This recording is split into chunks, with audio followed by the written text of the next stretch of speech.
আজকে সরস্বতী পূজা সংক্রান্ত যেসব বিষয় নিয়ে আলোচনা করব তা হলো 1 নম্বরে প্র্যাকটিস অফ এডুকেশন বা শিক্ষাচর্চা নামক চ্যানেলে সরস্বতী পূজা নিয়ে কেন আলোচনা করলাম। দ্বিতীয় আলোচনা করব সরস্বতী পূজার সম্পূর্ণ ব্যাখ্যা এবং এটি কেবলমাত্র ধর্মকেন্দ্রিক পূজা নাকি সার্বজনীন। এরপরে আলোচনা করব সরস্বতী পূজা এমন একটি পূজা যা অনেকে ব্রাহ্মণ বা পুরোহিত ব্যতীত নিজেরা এমনকি মেয়েরাও এই পূজা করে থাকেন, কিন্তু কেন এমনটি হয়, এর আসল কারণ কি? তাছাড়া ব্রাহ্মণ বা পুরোহিত ছাড়া কি যে কেউ এই পূজা করতে পারেন বা এই পদ্ধতিতে পূজা করা যায়, অর্থাৎ এর কি কোনো পৌরাণিক ব্যাখ্যা রয়েছে? অন্যভাবে বলা যায়, ব্রাহ্মণ বা পুরোহিত ছাড়া সরস্বতী পূজার আসল কারণ কি? সবশেষে আলোচনা করব সরস্বতী পুজোর আগে আমাদের কুল খাওয়া বারণ কেন, অথবা আমরা কুল খাই না কেন। এর যে দুইটি কারণ রয়েছে সেই দুইটি কারণ হচ্ছে পৌরাণিক কারণ এবং বিজ্ঞানসম্মত কারণ। এই দুটো বিষয় আলোচনা করব।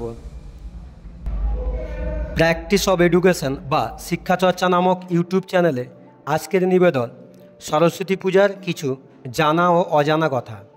শিক্ষামূলক চ্যানেলে সরস্বতী পুজোর বিভিন্ন তথ্য আলোচনা করার আসল কারণ হলো সরস্বতী দেবী কেবলমাত্র হিন্দু বা বাঙালিদের দেবী নন, তিনি হলেন সমগ্র শিক্ষার্থী সমাজের আরাধ্যা দেবী।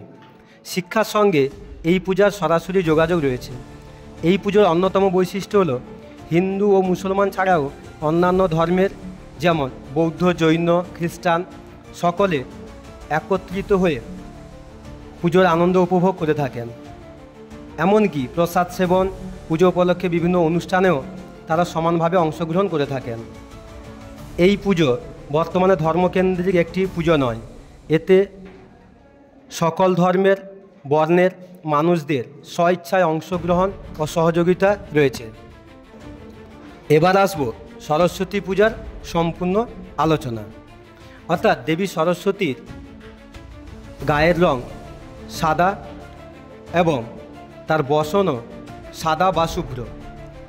দেবীর বাহন হচ্ছে শ্বেত হংস এবং পদ্মাসনে দেবী অধিষ্ঠিতা। দেবীর এক হাতে যেমন বীণা থাকে, অপর হাতে থাকে বই।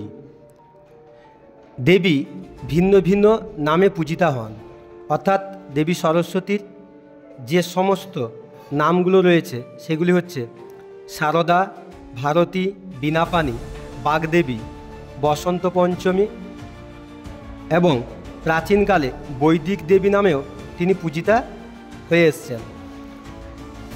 কথায় আছে দেবী সরস্বতী হলেন বাগদেবী, অর্থাৎ দেবীর অবস্থান আমাদের মুখে বা জিহ্বায়, তাই ওই দিন কেউ কোনো কটু কথা বলে না। এবার আসবো পূজার বিবরণ। মাঘ মাসের শুক্লা পঞ্চমী তিথিতে দেবীর পূজা হয়। পুজোর দিন ছাত্রছাত্রীরা খুব ভোরে উঠে স্নান করে ফুল তুলে নিয়ে এসে বিভিন্ন প্রতিষ্ঠান যেমন club, coaching centre, school, college, ইউনিভার্সিটিতে হাজির হয়। দেবীর সামনে বই, খাতা, দোয়াত, কলম ইত্যাদি উপকরণ রাখা হয়। পূজা শেষে ছাত্রছাত্রীরা অঞ্জলি দেয়, আর এই অঞ্জলি দেওয়ার জন্য সমস্ত শিক্ষার্থীরা সকাল থেকে উপোস করে থাকেন।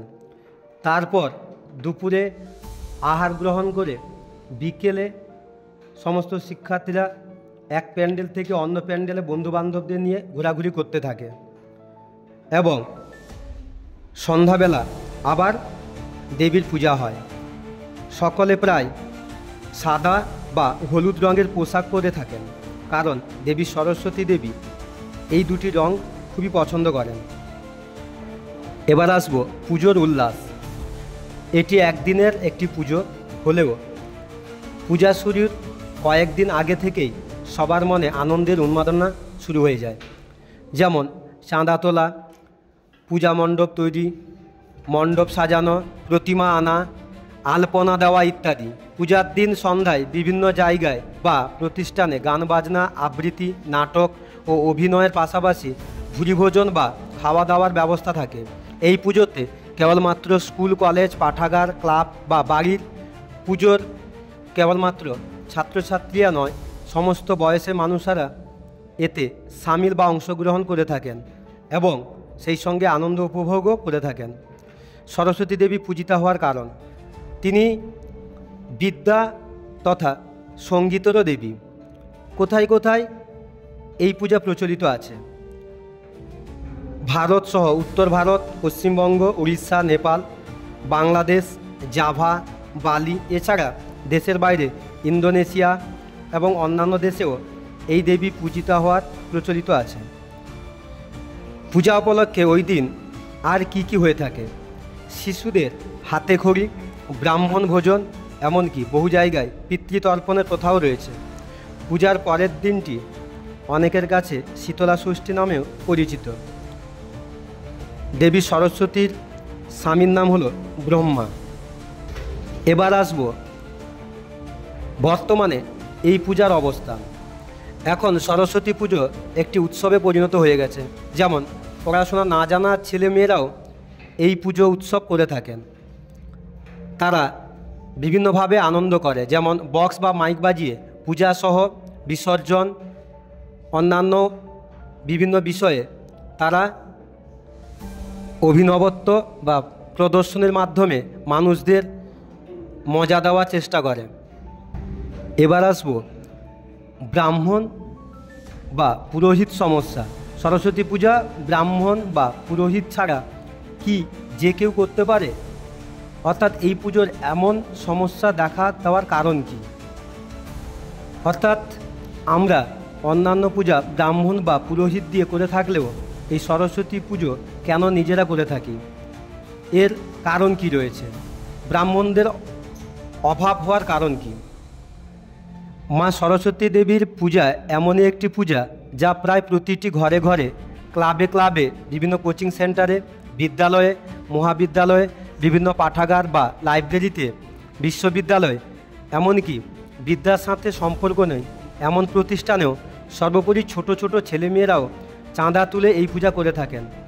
সবাই একই সময়ে বিভিন্ন জায়গায় পূজা করার কারণে হঠাৎ করে পুরোহিত বা ব্রাহ্মণের অভাব দেখা দেয়। একসঙ্গে এতগুলো পুজোর মণ্ডপে পুরোহিত পর্যাপ্ত পরিমাণে থাকে না, থাকাটা সম্ভব নয়। অর্থাৎ পুজো অনেক আর ব্রাহ্মণ বা পুরোহিতের সংখ্যা অল্প হওয়ার কারণে ব্রাহ্মণ বা পুরোহিত ছাড়া আমাদেরকে এই পুজো করতে হয়। এই পুজো পুরুষ মহিলা উভয়ে করতে পারে। একই দিনে ব্রাহ্মণ বা পুরোহিত না পাওয়ার কারণ না হয় জানা গেল। তাই বলে পুরোহিত ছাড়া আমরা কি এই সরস্বতী পূজা করতে পারি? হ্যাঁ, কথায় আছে ভক্তিতে ভগবান। পুরাণে বর্ণিত আছে পুরোহিত বা ব্রাহ্মণ ব্যতীত অব্রাহ্মণ ব্যক্তি ও শাস্ত্রমতে বিভিন্ন দেবদেবীর পূজা করতে পারে। এমনকি কোনো গুরুর দীক্ষিত না হয়েও যে কোনো দেবদেবীর পূজা করতে পারে। এবার আসবো আমরা সরস্বতী পূজার আগে কুল খাই না কেন, বা আমাদের কুল খাওয়া নিষিদ্ধ কেন? পুরাণ মতে বীণা দেবী তথা সরস্বতী দেবীকে তুষ্ট করতে একবার কঠোর তপস্যায় মগ্ন হয়েছিলেন মহর্ষি ব্যাসদেব। কিন্তু তপস্যা শুরুর আগেই সরস্বতী দেবী ব্যাসদেবকে দেখা দেন। সেই সময় ব্যাসদেবের হাতে কুলের বীজ ছিল। তখন দেবী সরস্বতী নির্দেশ দিয়েছিলেন, যেখানে বসে ব্যাসদেব তপস্যা শুরু করবেন সেখানেই পুঁতে দিতে হবে কুলের বীজ। সেই কুল বীজ থেকে গাছে ফল ধরা না পর্যন্ত একটানা তপস্যা চালু রাখতে হবে।